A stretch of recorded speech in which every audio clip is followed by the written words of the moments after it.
Welcome back, boys. Today we're checking out times that you almost died without knowing it. Number 6, the danger triangle. You're staring in the My mirror, nose? and there it is, a massive angry zit right on your nose. You decide to squeeze it until it pops. I've been there. And it's satisfying, right? Nope. This area, from the bridge of your nose to the corners of your mouth, is called the danger triangle. You're telling me I can die from popping a pimple? Well, I must be invincible then, because back in middle school, I had about 1,000 of them, and yes, I popped every single one. And I know people say like, oh, don't pop them, oh, it'll scar. I'm all right now. I have like a weird thing. I pop every pimple, and I pick every scab. I don't know, I have a mental disorder, I think. But let's hear why this is so dangerous. The veins here lead directly to your brain. If bacteria from your fingers gets in that open wound, it can cause a brain infection or a blood clot that's literally fatal. Whoa. You're not just clearing your skin, you're opening a highway for bacteria to your skull. I never thought of it that way. But I guess bacteria is that small too. Bacteria, you can't even see it, it's that small. So I guess it's a pretty big hole for bacteria to get through. And there are actual cases that people die from this. Next time, let it be. I'm gonna be honest, I'm still gonna be popping every single pimple I get. Let me see how many people die from that though. Deaths from popping pimples are exceptionally rare in the modern era due to antibiotics. That's a great point as well. It's like we have medicine these days, which would help, especially within the danger triangle. So you don't die instantly, you just get infections which are close to your brain essentially. But with today's medicine, it's outrageously rare. But I guess back in the day, people were popping like pimples and just dying. Number 5, brain freeze. You're crushing a milkshake way too fast, and suddenly your forehead feels like it's being hit with an ice pick. Most of us laugh off a brain freeze, but for some, that sudden cold shock can trigger the vagus nerve. This nerve controls your heart rate, and an intense chill can cause your heart to skip a beat or go into a dangerous irregular rhythm called an arrhythmia. Whoa. It's rare, but your body's ice cream headache is actually your nervous system screaming in panic. I always did wonder what that, like, why does that happen? Why do you get brain freeze? But to be honest, I never really got brain freeze. I would get throat freeze, which made way more sense to me because I would swallow ice cream and it would trickle down my throat. And then my throat would freeze really bad. I also have like sensitive teeth. My teeth would freeze too. Am I weird? Am I a freak? Yes! Do you guys get that too? I never had like actual brain freeze, but my teeth, oh my God, and my throat, oh, it was just the worst. Wearing wet socks. Okay, wearing wet socks can kill you? Okay, no way. How? You got caught in the rain, and now your socks are soaking wet. You're too lazy to change them, so you just keep them on for the rest of the day. That's disgusting, by the way. Having wet socks is quite literally the worst feeling. I would say wet socks are just as bad as not wiping after a bomb of a dookie goes off. How I know what that feels like? It's hypothetically what that would feel like would be comparable to wearing wet socks. The second you're able to take wet socks off, you have to, or else you're a sicko. Sounds harmless, right? But you're inviting a nasty guest called trench foot.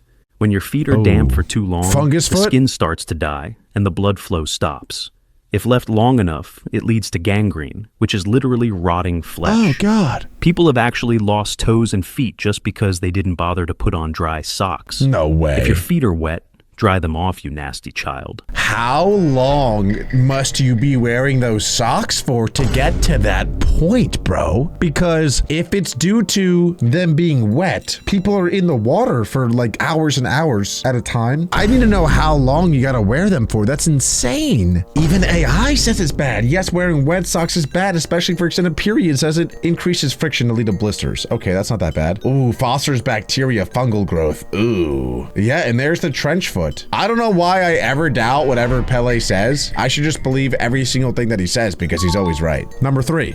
Deep cleaning with Q-tips. Ooh, Nothing I've heard of feels this one. better than using a Q-tip after a shower. You're just trying to get that itch, but you're basically playing Operation with your hearing. Your ear canal is a dead end, and that cotton swab is a battering ram. You think you're cleaning wax, but you're actually pushing it deeper, or I heard worse, this one before. one slip away from puncturing your eardrum. A ruptured eardrum isn't just painful. It can lead to permanent hearing loss or a middle ear infection that spreads to your brain.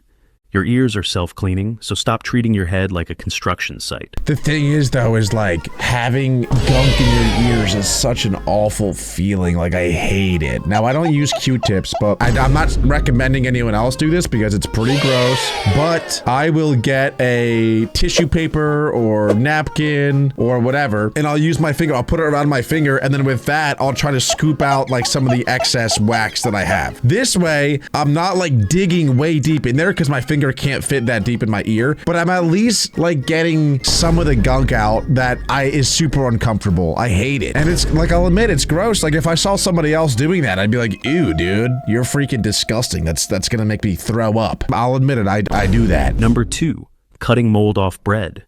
You're making a sandwich and notice a tiny green fuzzy spot on the edge of the bread. You just cut that piece off and think, it's gonna be all right, right? Now, I have heard it isn't good for you to do that. Like, you should just throw out the entire loaf of bread if you see any mold at all. But I never understood why. Like, just cut it off and then you're good, right? Apparently not. Let's see why. What you see on the surface is just the tip. By the time the fuzz appears, microscopic roots called hyphae have already turned the entire loaf into a subterranean fungal network. Oh, God. Some molds produce mycotoxins that can cause respiratory issues or even organ damage over time. If you see mold on one slice, the whole bag belongs in the trash. Don't eat the invisible fungus. Yeah, when you see like the actual graphic of it, it does make it way grosser, I gotta be honest. I've probably eaten a lot of that stuff, and now I'm coughing a lot. All right, let's see what number 1 is. Cold water shock. It's a blistering hot day, and you see a refreshing lake or pool. So you jump in, expecting a refreshing splash, but the second you hit the water, you lose control. This is cold water shock. Your body's immediate reflex is to gasp for air. If your head is underwater when that gasp happens, you'll inhale a lungful of water instantly. It also causes your heart rate to skyrocket, which can lead to a heart attack even in young, healthy people. I'm gonna be honest, I don't know about this one. Look, I'm sure it's true. Obviously, if you inhale a bunch of water, you're gonna choke and die because you can't breathe. The heart attack thing too, I do believe is also true, but I have read and seen many, many things that show so many health benefits to ice bathing. Now, maybe diving headfirst into an ice bath isn't the best way to go about it. Maybe, you know, inching your way in there makes a lot more sense, but I doubt that ice bathing is really that dangerous. I don't think it is. In fact, I've heard that there's so many benefits to it. But maybe it's just like if you cannonball into an ice bath, that's dangerous because it's like shocking your entire system. Don't dive headfirst into the water. Wade in slowly. Yeah, so your body doesn't panic and drown there you. we go. Yeah, that actually makes a lot of sense. That was exactly what I was thinking would have been the answer. I actually do recommend ice bathing. It's very nice. It's tough to get through, but if you can sit through it and push through it, you feel like $1,000,000 after. Anyway, boys, that's it. I hope you learned something today, and if you did, make sure to leave a like, hit that subscribe button, and click right here for more.